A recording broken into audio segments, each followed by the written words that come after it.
Long live Gorf. My Gorfian robots are unbeatable.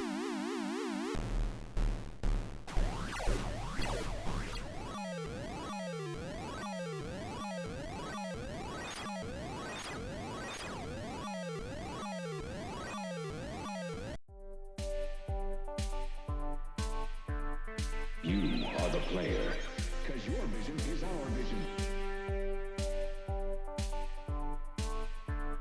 The player. Welcome everyone to ColecoCade 2400, a division of the ColecoVision's podcast. Today we'll be talking about Gorf. And I have a special guest host with me today, Arkay, from the Toy Tube Hey, podcast. everybody. Yeah, hi. How you doing? Oh, I'm doing just fine. How about you? I'm doing good too. I'm excited to talk about, Gorf. Gorf. Galactic Orbiting Robotic Force. That's right. But before we get started with talking about this incredible game for our ColecoVision game system, I want to discuss something that occurred since the last time I put out a video and a little podcast episode, is the ColecoVision Phoenix. Now, they had a Kickstarter that unfortunately didn't get funded, but they did raise quite a bit of money. There is a very good interest in this new system. And what it is, it's a FPGA-based console that actually takes the original ColecoVision cartridges. So you can plug your cartridge in there and play it. It also has built in a core for the Atari 2600. So you can actually plug an Atari 2600 onto this thing, as cartridge into this thing, and play those as well, which is absolutely incredible. Now, so wait a minute. You can plug these into the same cartridge port? I think so. Either that or they have a expansion module. I don't know. Wow. But I'm looking at their main page at ColecoVision.com, which I'll put a link in the show notes and the video notes, so you can go check this out for yourself, because you still can pre-order these things. And they run at $199, and you have different choices. You can do like a standard pre-order type, or the limited color edition, or the early access one, or the Ultimate Phoenix. You can also get an option for Caverns of Death, which is that Cindy Hunter game that ColecoVision did, either a loose card or complete in a box. And you can choose whether or not you want an SNES controller to come with it, because it does use those controllers to play the games on the system. It's actually pretty cool. And it also has some built-in games. It has Armageddon, which is like a Missile Command game, a Tank Mission, Zombie Near, which is a really fun game, Light Grid Racing, which is the Tron game for the ColecoVision. They put a chess challenge on there, so I know we know our buddy Rick Reynolds will like that. He loves chess games from the Intellivision areas. Yeah. Also has Cindy Hunter, which is ColecoVision's premier game that they've released. It's a really good game. If you've not tried Cindy Hunter, you really got to give it a try. It's awesome. Mech 8's on there. Spunky Supercar, which is a very odd game. Quest for the Golden Chalice, which is the ColecoVision version of Adventure. And it is a load of fun. It's just like the Atari 2600 version, but the graphics are just really amped up.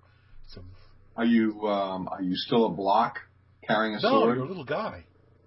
You're a little guy running around. And the graphics are absolutely incredible. This is a highly recommended game for the ColecoVision. If you ever played Adventure on your 2600 and you got a ColecoVision, you need to give this game a try. If you've got a multi-cart like an Atari Max, the ROM is free.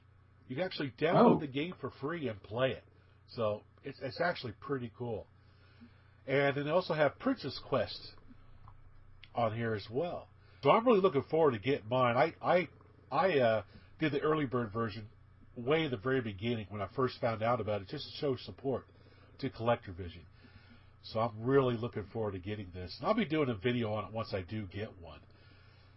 They did have a functional prototype at Game On Expo in 2018. We actually could play this thing. They actually have a video of it showing. So it does exist. I mean, it's really cool. So these ROMs that you can download, you can get them at Atari Age. You get them at the ColecoVision website. Well, the best place if you want to find ROMs that you can download for free, the best resource to use is ColecoVisionAddict.com.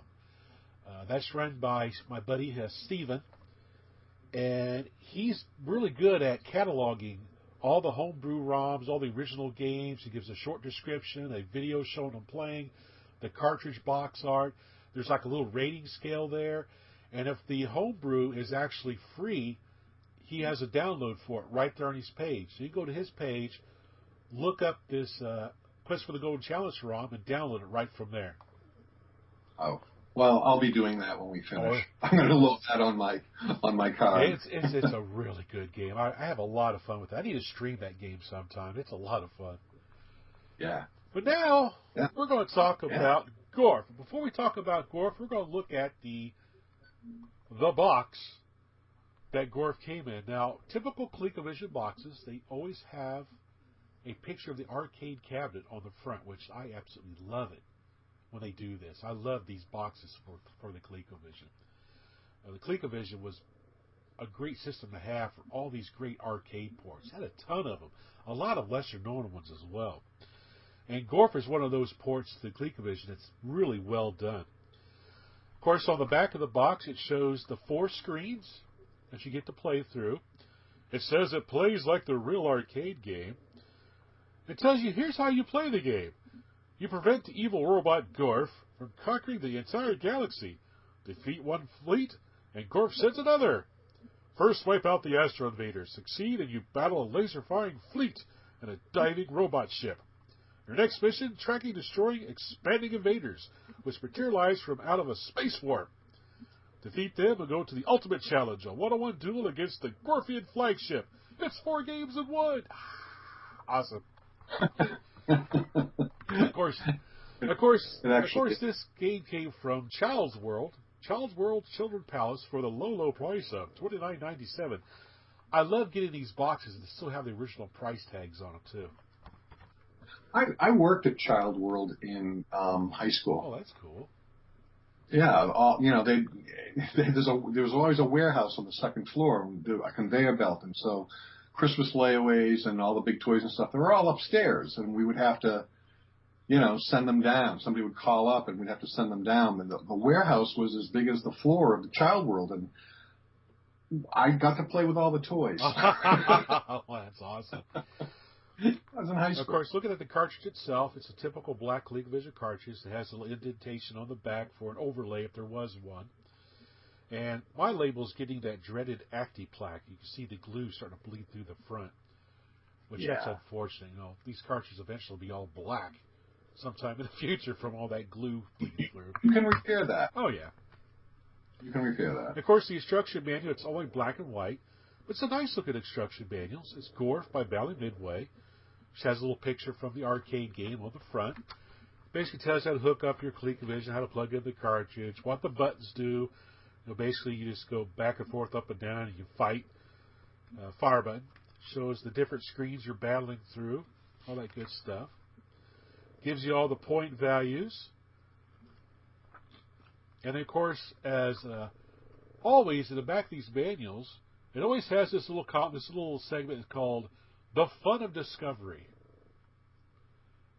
It basically tells you that this is only the beginning. You'll find this cartridge is full of special features to make Gorf an exciting game every time you play. Experiment with different techniques and enjoy the game. Yeah, that always cracked me up because you could tell that they cut and pasted the different game names for the cartridge. Yes. It's like, what are these other techniques? I know. Let's fry the game.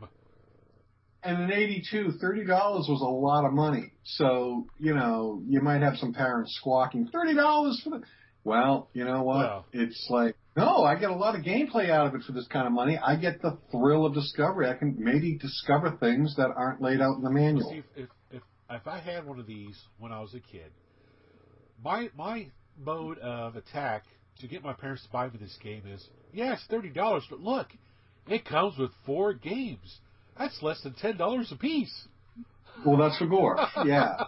I mean, Atari was smart because, like, they'd have, like, you know, Space Invaders, 160 games, or whatever it was. They would tell you, like, how many games were in the cartridge, meaning how many versions of the game were on the cartridge, which sort of justified the price, I guess. Oh, yeah, it did. But I will say about the ColecoVision boxes that you got the arcade logo of the game. Yes. And you would get, sometimes they would put on the back of the box or wherever, they would put some of the art from the arcade cabinet. And you got to see what the arcade cabinet looked like. And in the cases of games like Mousetrap and Venture and Pepper 2, games like that, you didn't really notice them in the arcades until the ColecoVision. And I think that the ColecoVision, because those are the games that they could get the licenses on, I think it actually helped make those games a little bit more popular in the arcades. Oh, yeah. I believe that, too. Yeah. So now, let's move on and talk about Gorf, the arcade game. Now, this came out in 1981. And this game was ported all over the place. You had it on the Atari 8-bit. You had it on the Atari 2600, the Atari 5200, the Jaguar, the BBC Micro, the Commodore 64. This game was all over the friggin' place. You had, in the arcade, you had 5 missions: Astro Battle, Laser Attack, Galaxian, Space Warp, and Flagship. And on the ColecoVision, you had 4 missions. Galaxians, due to licensing reasons, they could not include that.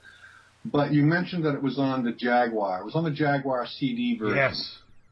And they included all 5 missions in 2006 on the Jaguar CD version. Pretty much arcade perfect. And I've seen the CD version for sale at Retro Taco Video Games up in Detroit, Michigan. And it's a cool looking box, but it's the only arcade accurate home port of Gorf, is that CD version. Now, it's amazing that this arcade game came out in 81, and ColecoVision released their version in 1982, just 1 year later. And, you know, typical Coleco fashion, they had to change certain elements and certain things. But as we have said in the past about Defender and Missile Command and Centipede, those are the reasons why you go out and get an Atari 5200. I really believe Gorf is such a great game and such a great version on the ColecoVision is that if you have a ColecoVision, you need to find this cartridge. And if you don't and you're curious, this is one of the games that you own a ColecoVision for. Oh, yeah. When I got my ColecoVision a few years ago, Gorf was one of the earlier games I picked up for the collection because I love it so much. Yeah. Yeah, it's a lot of variety. You know, you can't help but notice that, for instance, we're talking about the arcade version. The arcade version had a blue sky background for the Astro Battle. Yes. The Astro Battle is actually Space Invaders, and I don't know how they got away with this because Space Invaders was by Taito, and this was a Bally Midway game. Now, there were 24 Space Invaders in the Astro Battle mission, as opposed to 55 invaders on the actual Space Invaders. But they look the same. It's the same Space Invaders. They didn't disguise them or change them. It's the actual Space Invaders from the Taito game that are in this setup. The difference being between the two versions is that in Gorf, you can also move your ship vertically in the bottom third of the screen, unlike Taito Space Invaders, where you can only go left and right. And you also had a shield, like a force field, that stretched across the screen as opposed to the 3 individual shield in Space Invaders. But it's basically the same thing, which I kind of like that. Oh, yeah. You know, it's like, I guess the Gorfian commander gave those invaders a better pay increase or something and brought them over to them. Yeah, and the ship itself looks like it's from Gallagher or Galaxian, I guess. It does. It looks a lot like the Galaxian ship. But it's actually based on the Enterprise. Oh, yeah? Because this Gorf was originally supposed to be, when they were writing the game, it was supposed to be a tie-in to Star Trek: The Motion Picture. Oh, wow. and there really wasn't much resemblance between what they were doing and what the movie was doing, so that was dropped. They changed it to Gorf. Oh, we'll play the game for hours just to destroy V'ger at the end. There we go. Well, if you notice in the space warp sequence, that's a wormhole, Yes. and there was a hole in the motion picture in Star Trek: The Motion Picture. Right.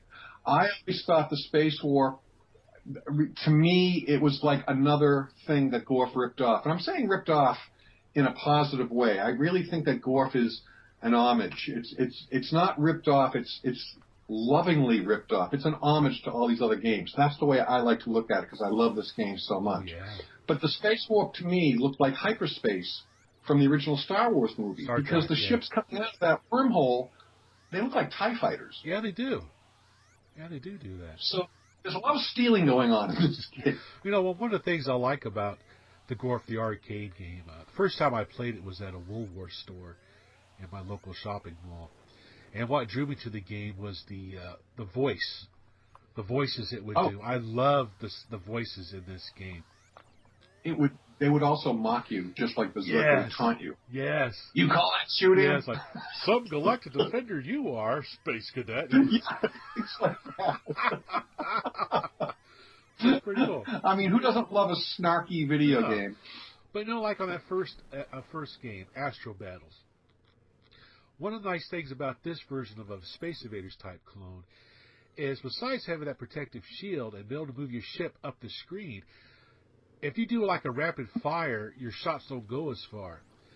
And that comes in real handy when the invaders start getting too close to that shield, because you go up there and just start mashing the fire button and actually blitz right across the screen to destroy a row of invaders really fast.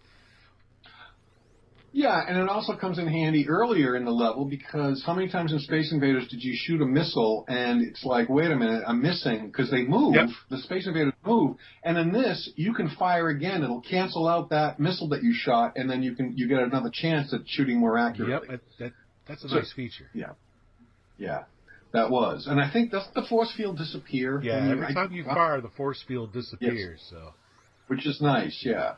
So what I like about, do you remember remember Sky Bar? It was a candy bar where each segment of the candy bar had one had marshmallow, one had cream. Yes. So you know, if you were just like eating it, you didn't know like, oh, you were surprised by the next flavor you got. And Gorf is like that. No sooner do you finish one mission that, boom, you're zapped right into the another mission, which is like another video game. And that was very unusual for a game from this era. Oh, yeah, it was. You know, I liked how when the UFO come out, sometimes it would stop and hover and then go off the opposite direction. Or you'd see the Gorfian commander happily bouncing across the top of the screen. Yeah, and that was the other thing. This was a space shooter, which was, typically kind of a serious. Space shooters were kind of serious in their design and everything. But what I liked about Gorf was that they kind of created this like cute robot character like Pac-Man or Q*bert or whatever.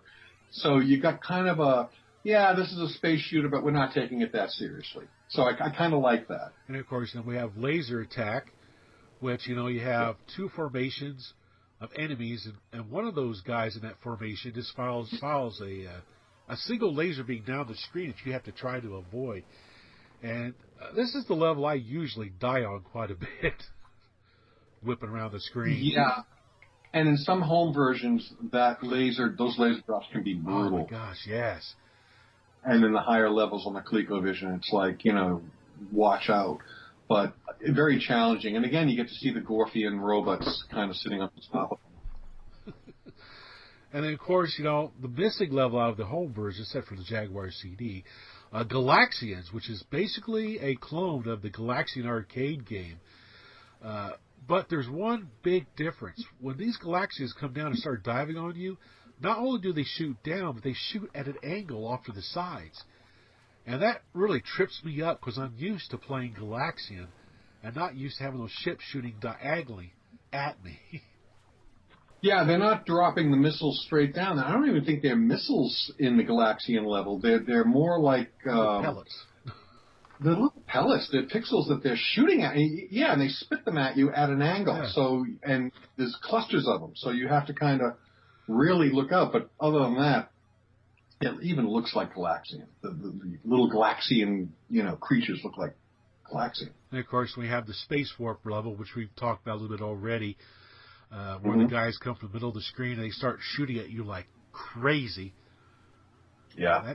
That's actually a pretty fun level. Sometimes, if I'm lucky enough, I'll get up close to where they come out, and I'll do the rapid fire thing, because you can see little dots where they're going to appear and try to destroy them before they even come out to shoot at you. Like Gyrus. Yeah. You can start picking them up before they even come out far. If you wait and they're really at the perimeter of the space warp, you have less of a chance of hitting them and more of a chance of them either colliding with you or just nailing you. And of course, the final level, the flagship. This is probably one of my favorite levels of Gorf. You have this flagship that flies back and forth across the top of the screen, and it slowly comes down lower and lower. And it has its own protective force field, kind of the opposite of what you had in Astro Battles. You've got to shoot through the force field in order to get to the flagship. And every time you hit the flagship, pieces of it fall off, because you're trying to fire into this little tiny port to hit its reactor to make it blow up. Or you can destroy most of the ship to get to the reactor and make it blow up as well. Very challenging. Yeah, you get to make holes in the force field, and if you're really bad at hitting that reactor core, there are times when all that's left is like a piece of metal going back and forth holding the reactor core. Yeah. The rest of the ship is blown away. I like the design of the ship in the arcade, but I really like the design of it in the ColecoVision version. It looks more like a Flash Gordon spaceship from the Flash Gordon comic strip. Yeah. It's very fashion looking. So there's a lot of design sense that went into the ColecoVision game. But trying to hit that reactor on the spaceship, it's a little bit like Breakout. You're kind of knocking out pieces to get to that core. So it's a little bit like Breakout, I guess. Yeah. And then, of course, when you hit the core, you get a show. It's one of those games where it's like, okay, you hit the ship, let's just give you a harder level, now let's move on. You're rewarded. You're rewarded with a light show of this beautiful explosion. Yep. And then, when you advance to the next level, you see these lights on the side of the the bezel of the arcade game. It goes from Space Cadet up to Space Captain. Then you go Space Colonel, Space General, Space Warrior, and Space Avenger. I always thought those little lights that would light up on the side were actually pretty cool, let you know how high you're getting up into the ranking. Yeah, and it also saved memory and graphics and everything else by not having it included in the actual game. It was a light that lit up on the board, and it also added more to the control panel. Like you are at the control panel of a spaceship, having this stuff painted on the glass, and that was all. I always thought that was a nice touch. I think the highest I ever got on Gorf was Space General, and that was just by luck. Usually I die. Usually the Space Captain level and maybe the Space Colonel level. But Space General, I got there a handful of times. Yeah. Now on the ColecoVision, they did a pretty good job porting this game over to the ColecoVision. An interesting little side note here is that the manufacturer that programmed this game for Coleco, Nuvatech Inc., they actually had the Galaxian stage programmed for Gorf, but Coleco dropped it, so the cartridge would stay 16K. So that's kind of interesting because we know it wasn't included in some of the other ones due to copyright infringement, but yet, according to this information I dug up on ColecoVision.dk, they actually had a Galaxian stage programmed for the ColecoVision version. Wow. We need there's a ROM out there somewhere that's got it. Probably. I think I played the ColecoVision before I played the arcade version, and I didn't really miss the Galaxian version because I didn't really know about it. Then when I played it in the arcade, I'm like, oh my god, there's something else I have to go through, and I wasn't familiar with it. So it was kind of a surprise. But I've never missed the Galaxian version playing this game. I think this game is so well done on almost any platform. But, we are talking about the ColecoVision, but I think the ColecoVision version is beautiful. So, You have on the ColecoVision version, on the missions, you get the black space, but you get stars. Yep. And I think you even get colored stars. They're kind of colored, yeah. Yeah, so you get stars, which something wasn't, you typically would just get a black screen on these games, on the home versions. So there are star fields. You do get the blue sky on the flagship level when you destroy the ship. Yes. When it explodes, you will get the blue background, which is nice, and the flashing colors and everything. So you get a UFO flying across the top on the first round of Astro Battle, but then you will get the Gorf robot once you get to the second level of playing Astro Battle. Laser attack is there with those, and laser attack is almost spot on to the arcade version. Yeah, it's very similar. Yeah. Yeah. They did a pretty good job with that. But back to Astro Battles, we're not done with that. The force field doesn't disappear. No. When you shoot, it stays on all the time. Yes. But it can be destroyed by the invaders. Yes. Whereas, laser attack does look a lot like the arcade version. It's very similar to it. And then, of course, Space Warp. I think Space Warp's a little bit more challenging on the ColecoVision than it is in the arcade. Yeah, I think it is too. And I think because it's a home version and you expect them to be sort of like, pared down compared to the arcade, one of the things that used to distract me was how cool looking the wormhole was. Yes. I'd be sitting there kind of mesmerized by the wormhole, and I'd be getting blasted. Yeah. But, you had to kind of concentrate, and you can do it. You can blast those ships, but that wormhole is a little mesmerizing. Yeah. Plus, it's a little bit harder because on the arcade version you can see like little dots where the ships are going to come from. Mm-hmm. This one, there's no little dots in the middle of the screen. They just appear out of the middle. So it's a little bit harder to try to figure out which one's going to come out next. So you can try to anticipate and try to destroy him before he comes out. Yeah, they appear. They sort of just like slingshot around. Oh my gosh, yes. They get big fast, and yeah, they take. I mean, and it's frustrating when you're sitting there, and then one comes out, hits you. The second one comes out, hits you. It's like, oh, come on. So, especially with those shots they shoot at you. Those things are brutal. Yeah. And of course, you got my favorite level, the flagship in here. It's very similar to the arcade. It's got its protective shield you could destroy. Now, the flagship looks different than the arcade version, but it's still got that small little sliver of an opening as you try to aim for to destroy it. Right. Otherwise, you got to destroy most of the ship to get to the reactor to get it to explode. It does have the glowing reactor, but it does look like a Flash Gordon comic strip spaceship, which I really like that they went ahead and just changed it. I do like that. Yeah, it's a neat-looking spaceship, actually. It's pretty cool. Yeah. I think the original arcade version kind of reminded me of a Klingon cruiser a little bit. A little bit. It had kind of like, from the profile, the fins or the pods or whatever were hanging below it and kind of got in the way of the reactor. And then after you destroy the flagship, you get a screen that says, congratulations, you've been promoted to either space captain or whatever, how far you're getting up. And then the game recycles again. And the way you know what level you're on is there's a little indicator to the lower right-hand side of the screen. It's labeled M. So it'll say M01 for Mission 1 or M04 for Mission 5. Then it'll say M05 when you get to the second round of the four screens to battle through those, so you know what round it's you're ending on. And you also get a little fanfare. Oh, I like the fanfare. You get a fanfare on the ColecoVision. A little music, Ding, ding, ding, ding. Whoa, whoa, whoa, whoa, whoa. That's pretty cool. Now, I think that they packed so much into this, maybe, I don't know if they considered if speech would have gotten in the way of the gameplay, the way on the 5200 they had the speech on Berserk, but things froze. Yeah. So speech could play. So it would probably not work out as well on Gorf, but I don't miss it. I love it, and I love it in the arcade. But if it had to go, I don't miss it. No, I didn't miss it at all playing it on the ColecoVision. Yeah. Yeah.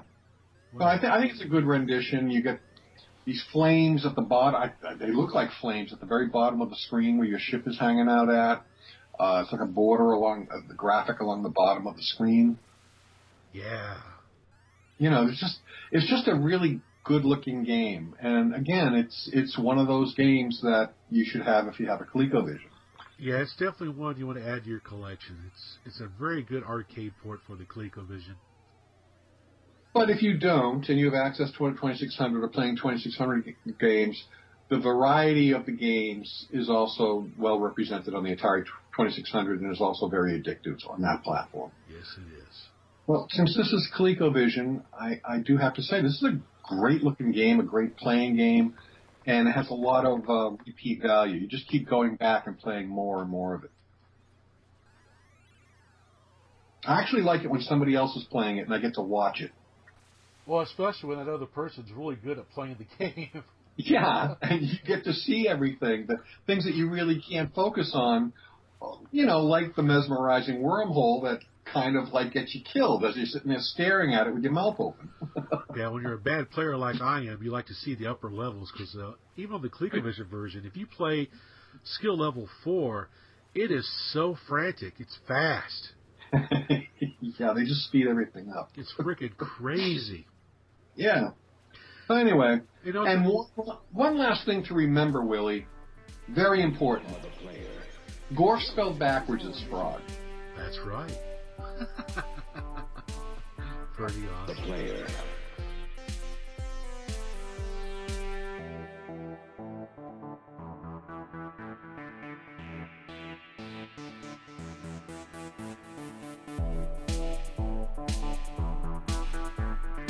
Sorry. I play on ColecoVision. You are the player.